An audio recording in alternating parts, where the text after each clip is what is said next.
Senator from Utah. Mr. President, I ask unanimous consent to the quorum call be Without objection.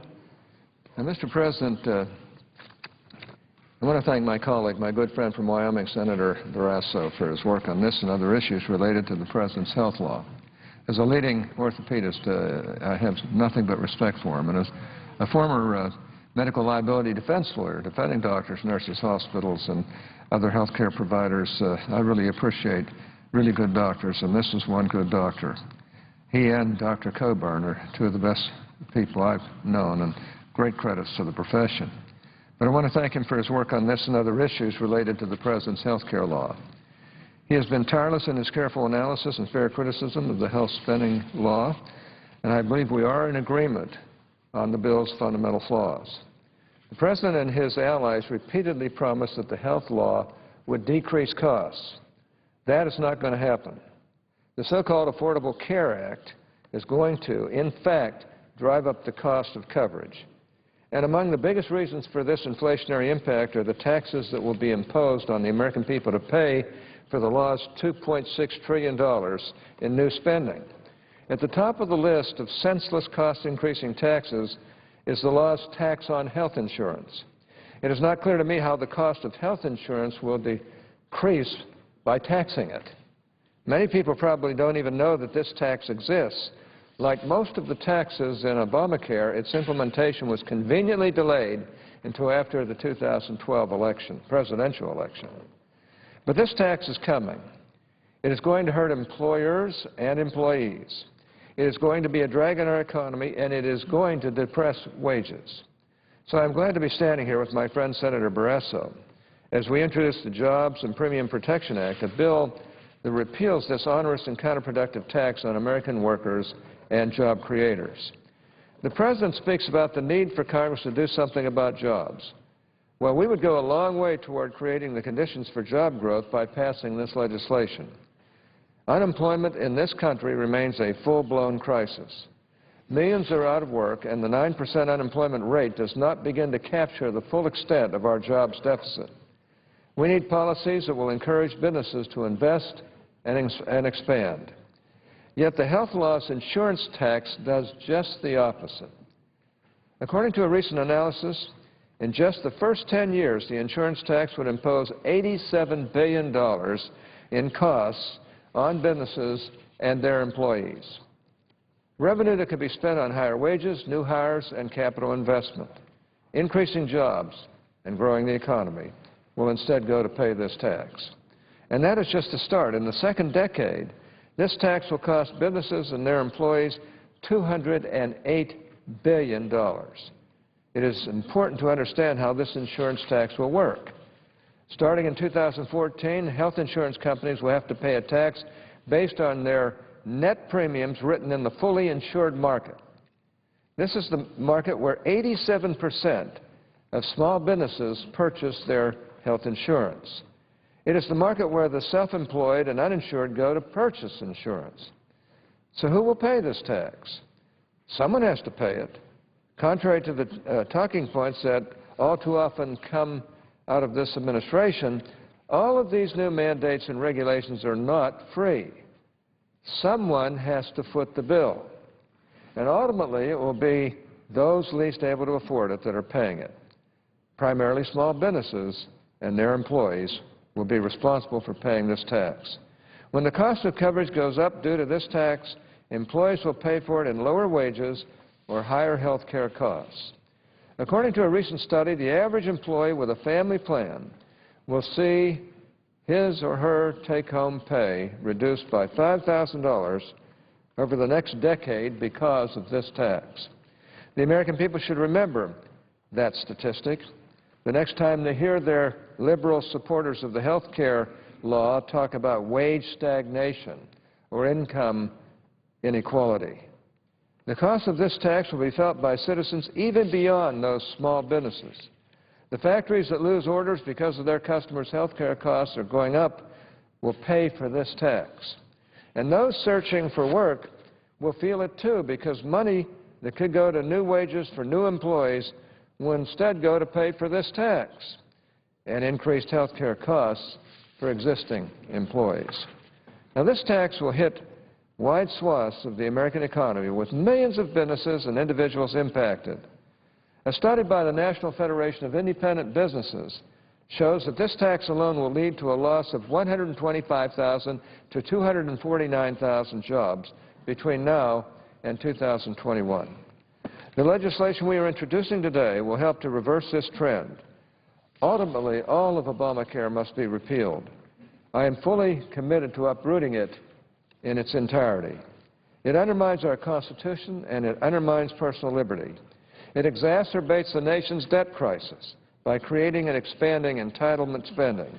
And it also undermines our economy, destroying existing jobs and preventing the creation of new ones. The people of Utah and people all over the United States need a jobs agenda. Repeal of the health insurance tax through the Jobs and Premium Protection Act we are introducing today would do much to address the scourge of unemployment and get our economy moving again. Mr. President, I yield the floor.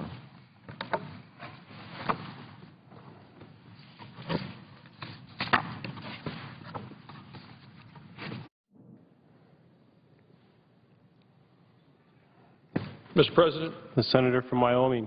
Thank you, Mr. President. Mr. President, first I would like to congratulate and thank my colleague, the senior senator from Utah, Senator Hatch, for his continued leadership in the issue of health care.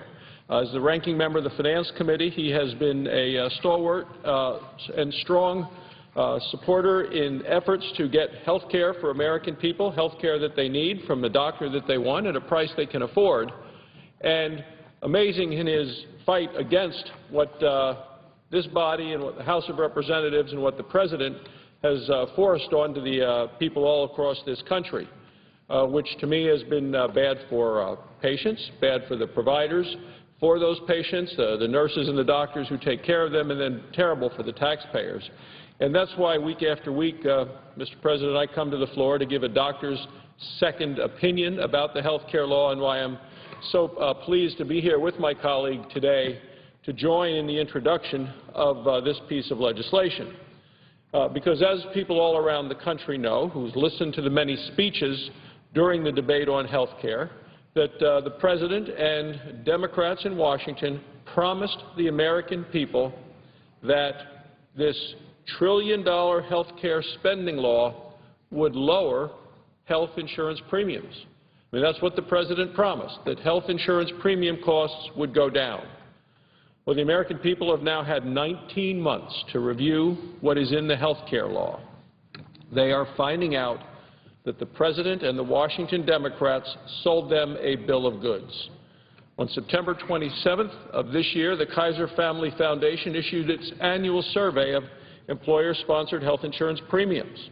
The report showed that employer-provided health insurance premiums rose, went up, didn't go down, but rose $1,303 for an average family last year alone. Remember, and we do, the President repeatedly promised his health care law would reduce average annual family premiums by $2,500. The exact opposite of what the President has promised has occurred. The Kaiser Family Foundation report shows significant premium increases, not savings like the President promised. Not only are premiums continuing to climb, but the President and Washington Democrats paid for their health care spending law by imposing billions of dollars in new taxes on American business and American consumers. Independent experts agree. They agree that these taxes only serve to increase an individual, a family, or a small business's cost to buy medical coverage. Specifically, Section 9010 of the health care law creates a new over $60 billion tax on health insurance plans starting in 2014. The health care law slaps this tax on all health insurance companies based on net premiums in what is called the fully insured market. This means that the tax an insurance company must pay is equal to the percent of their market share. The larger the insurance company's market share, the higher their annual health insurance tax becomes. The aggregate tax in 2014 is $8 billion, climbs to $11.3 billion in 2015 and 2016, eventually reaching over $14 billion in 2018. After that, the law mandates that the health insurance tax grow by premium inflation. More inflation, higher taxes. Former Congressional Budget Office Director Douglas Holtz-Eakin released a study in March of this year estimating that the health insurance tax could exceed $87 billion between 2014 and 2020. Now, some on the other side of the aisle want to message this tax as a, quote, health insurance fee. I would say to my friends all across this country, do not be fooled. This new tax directly hits small businesses. The Joint Committee on Taxation makes it clear that the insurance tax will be borne by consumers in the form of higher prices, by owners of firms in the form of lower profits, by employees of those firms in the form of lower wages, or by other suppliers to the firms in the form of lower payments. Remember, this tax only hits health insurance companies that sell their products in a fully insured market. Well, as we've learned and heard earlier on the Senate floor, 87% of small businesses buy their health insurance in this market, this fully insured market. The fully insured market is also the place that uninsured individuals and the self-employed go when they need to purchase medical insurance. Insurance companies selling plans to individuals and small businesses are the ones that are hit with the tax. Well, the new tax doesn't hit large, self-insured businesses. Ultimately, uninsured individuals, small businesses, and their employees are the ones who are going to end up paying this unfair tax. This new punitive tax will add hundreds of dollars to family and small business insurance premiums every year. Now, the Wyoming Blue Cross Blue Shield Association tells me that a Wyoming family of four, well, they'll see a premium increase because of this tax of over $300 in 2014. In 2018, that same Wyoming family of four will see over a $500 premium increase as a result of the tax. These premium increases will have been passed through to consumers as a direct result of this health care law's tax component, what the President and the Democrats in this body have foisted on to the American public. Additionally, the Holtz-Eakin March 2001 study proves that the health insurance tax will raise premiums by as much as 3%, or over the next decade, for a family of four, over nearly $5,000. What American family, I ask you, what American family can afford to see their take-home pay reduced by $5,000 over the next decade, thanks to the President's new tax?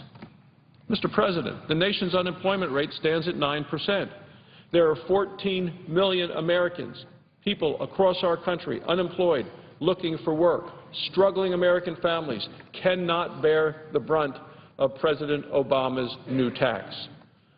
A recent study by the National Federation of Independent Business found that the health insurance tax will force the private sector to shed somewhere between 125,000 and 249,000 jobs between now and 2021. More than half of those jobs, Mr. President, more than half of those job losses fall on the backs of small businesses. 2 million small businesses across this country cannot afford President Obama's new tax. 26 million workers who get their insurance through their employer cannot afford President Obama's new tax.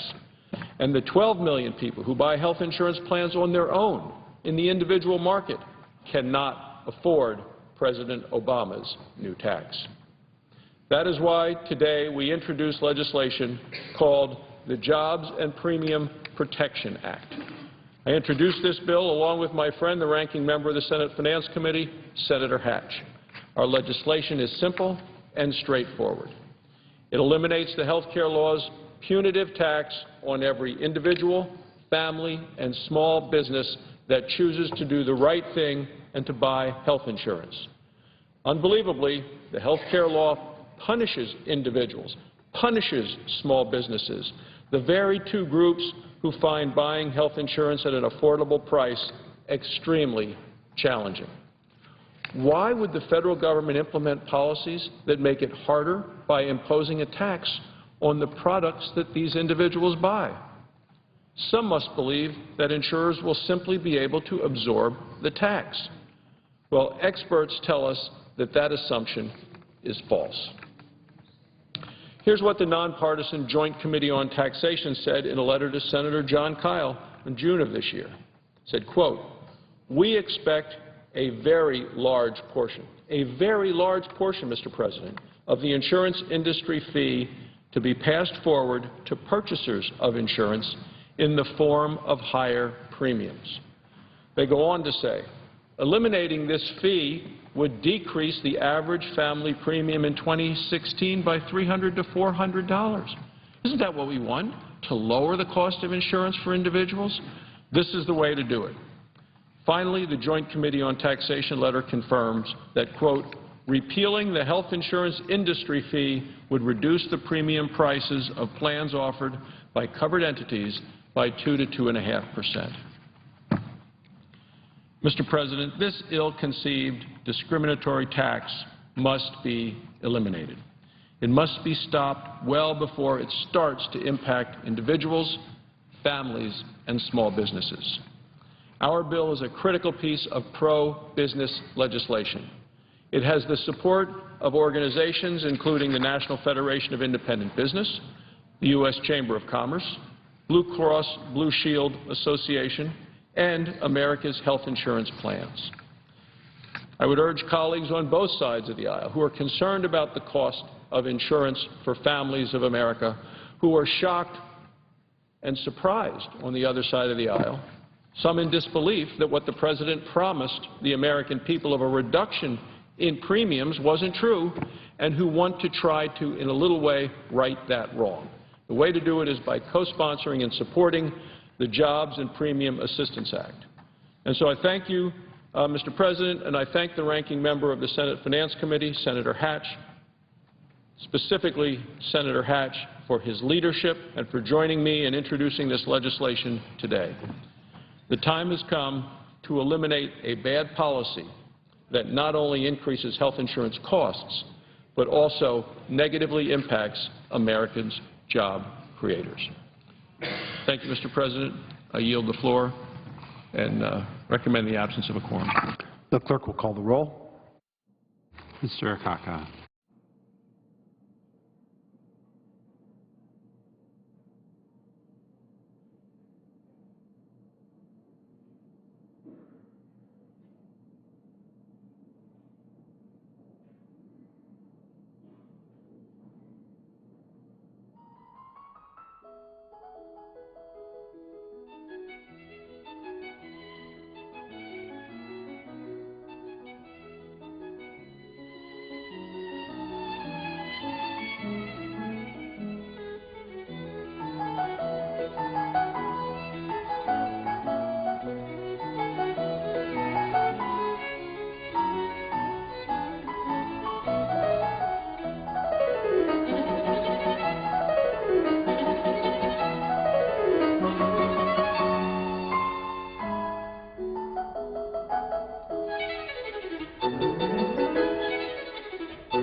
President, I ask that the quorum call be suspended. Without objection. Thank you. Mr. President, I rise to speak in support of Amendment 1045 to H.R. 2354, which is the Energy and Water Appropriations legislation. This amendment rebalances funding for the Fossil Energy Research and Development account in the U.S. Department of Energy from within the existing budget. And I want to point out that that results in no additional spending. It's simply an adjustment within the existing budget. Now, you may have heard recently about the tremendous progress that we're making in the state of North Dakota when it comes to oil and gas development. But we're also developing many of our other energy resources as well. Over the past decade, through a comprehensive energy plan called Empower North Dakota that we've put together, we've advanced all of our energy resources in tandem, and we've done it with good environmental stewardship. That includes coal, wind, biofuels, and of course oil and gas. In a little more than a decade, North Dakota has grown from the 9th to the 4th largest oil and gas producing state in the country, having surpassed oil-producing states like Oklahoma and Louisiana. If our current estimates are on target, we will soon pass California and become the 3rd largest oil-producing state in the nation. That growth is the product of a pro-growth legal tax and regulatory environment that we've built with the right kind of pro-business policies. And at the same time, we've also, as I say, developed a comprehensive approach and a comprehensive energy policy called Empower North Dakota. In addition, we've put in place cutting-edge research, which has also been a very important part of our energy strategy for the state. And it was new technologies and methods like directional drilling, the product of innovative research over the past decade, that tapped the abundant petroleum reserves of the Bakken Formation and other shale formations in North Dakota's oil patch. Directional drilling has not only enabled the recovery of oil in hard-to-reach vertical layers of shale, but it's also enabled multiple well bores to be drilled from a single pad. The result is more oil, but also a much smaller environmental footprint. That's good for the energy industry, that's good for the environment, and that's good for American workers with tremendous job creation and, of course, for our consumers. Now, Mr. President, my amendment would redirect research dollars within the budget of the Fossil Energy Research and Development provision in this appropriation bill, and that would include that $5 million would be provided for natural gas technologies research and development, and also $10 million would be provided for the unconventional oil or fossil energy technology development. Both of these research and development areas are very critically important, not only for more energy development, but again, for doing it in an environmentally sound way. Because this $15 million is offset with funds from within the Fossil Energy Research and Development's own budget, it results in no net change, no additional expenditure to the account. Obviously, with our deficit and our debt, that's very important. What the amendment will do is empower research into the next generation of petroleum and natural gas technologies, helping to produce more energy, again, with better environmental stewardship. This amendment will fund research in a range of important areas, including using carbon dioxide to enhance oil recovery in mature oil fields, and reducing the environmental impact of natural gas and oil development.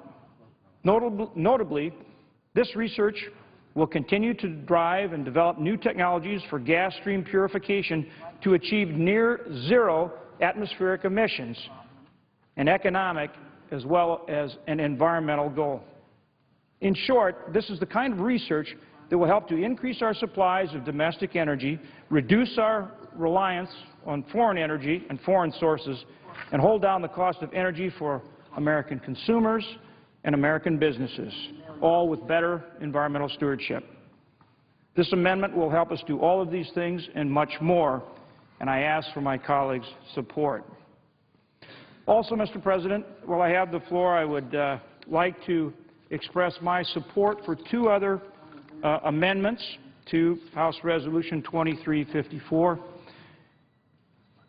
These include Amendment number 975 and also Amendment number 976. Both of these amendments I am pleased to have co-sponsored with Senator Roy Blunt of Missouri. As you're well aware, Mr. President, there has been extensive flooding along the Missouri River over the course of this past year, all the way from Montana and North Dakota in the upper basin, all the way down through the state of Missouri and the other lower basin states. As a result, we've been working very hard with our citizens to recover from that flooding.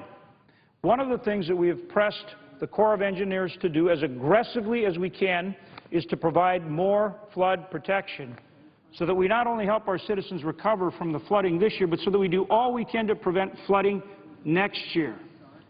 And so at the same time that we're pressing them to take all of the preventive measures they can to reduce lake levels, to reduce reservoir levels, so that we have adequate room and protection to prevent flooding next year, we also are working within their budget to make sure that they have the resources to address these needs. Amendment 975 essentially takes $50 million that is within the Corps of Engineers budget that is now used for Missouri River Recovery Program, meaning things like building sandbars and some of the riparian areas along the river. Currently, there's a total of $72 million in that Corps of Engineers account. What we're doing is we're saying $50 million of that should be made available so that they can utilize it to enhance flood protection. This is a critical need right now. They're working diligently to repair dams, dikes, and levees. We're pressing them to do more in terms of preparing as far as water levels throughout the upper and lower basin. And at the same time, we are providing the assistance in their budget by giving them the flexibility to use dollars where they need to enhance flood protection. This is $50 million within their budget that can now be used to enhance flood protection. And I strongly urge my colleagues to support Amendment number 975 to the House Resolution 2354, again, giving the Corps of Engineers needed flexibility to provide that flood protection that is so important to people all along the Missouri River in both the upper basin and the lower basin. Amendment number 976 essentially provides that same flexibility and assistance. Essentially, it eliminates the red tape. It prevents the Corps from having to get new permits, new licenses, or new approvals as they work to repair and restore levees, locks, and dams. So as they work along the Missouri River, the entire length of the Missouri River, to restore those flood protection measures, whether it's a levee, a lock, dike, or dam, whatever it may be, we are waiving those requirements to go get new permits and new licenses and new approvals so they can get that work done now, this year, and be prepared for next year. Again, the flooding has been devastating and extensive along the Missouri River. In my home state, it's not just the Missouri River, but along the Souris River, as well as other areas of the state, Devil's Lake, the Red River, Cheyenne, James. We've just had a terrible time with flooding. We need to take the kind of steps that will help our people recover, but will also help us prepare for the future so that we don't face those types of floods next year or any other year in the future. Again, I encourage support from my colleagues on these very important amendments. And, Mr. President, I thank you for this time. I will yield the floor. At this point, I note the absence of a quorum, and so I would request a quorum call. The clerk will call the roll. Mr. Akaka.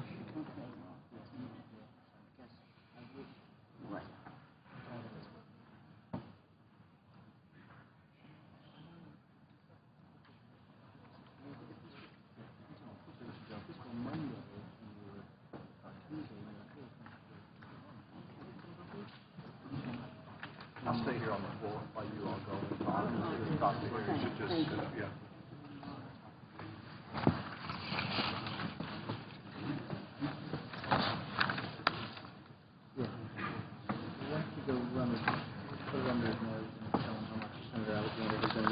Tell him, Senator Alexander.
Mr. Alexander.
Madam President.